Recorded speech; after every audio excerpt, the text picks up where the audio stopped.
ကျွန်တော်ခြေတော့ကျိုးသွားလဲဂယူးမဆိုင်ဘူးကျွန်တော်ကစားသမားဘဝပြီးဆုံးသွားလဲဂယူးမဆိုင်ဘူးပတ်စံနေပါတွေမေ့လိုက်နာမည်ကောင်းပဲလိုချင်တယ်ကျွန်တော်နိုင်ငံအတွက်ဝါကပ်ကိုပဲအနိုင်ရချင်တယ်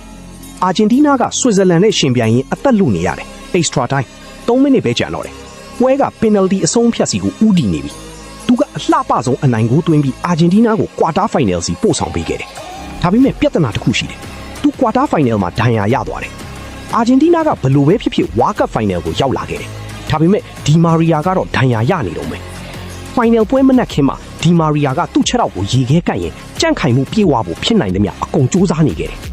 အဲ့ဒီနောက် Real Madrid စီကနေစာတစောင်ရောက်လာတယ်သူကဘာလဲဆိုတာကိုကြိုသိနေပြီလားသူတို့ကသူ့ကိုမကစားစေချင်ဘူးပထမတော့ဟာသူတို့ကသူ့ကိုတကယ်ဂယူးဆိုင်တာပဲလို့တင်ထင်ကောင်းထင်နိုင်တယ်မဟုတ်ဘူးသူတို့ကသူ့ကိုရောင်းဖို့ပြင်ဆင်နေတာဖြစ်ပြီး transfer မလုပ်ခင်သူ့ဒဏ်ရာပိုဆိုးသွားတာမျိုးမဖြစ်စေချင်လား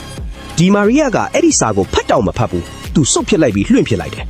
ဝဲမစခင်မှာ तू ကမျက်ရည်တွေဝဲရင်ကုတ်စီသွားပြီးပြောတယ်ကျွန်တော်ဘောလုံးလုံးဝကစားခွင့်မရတော့ရင်လည်းဂယူးမဆိုင်ဘူးကျွန်တော်ကိုအခွင့်အရေးတစ်ကြိမ်လေးပဲပေးပါကုတ်ကနားထောင်တယ်ဘာမှမပြောဘူးပြီးတော့ထွက်သွားတယ်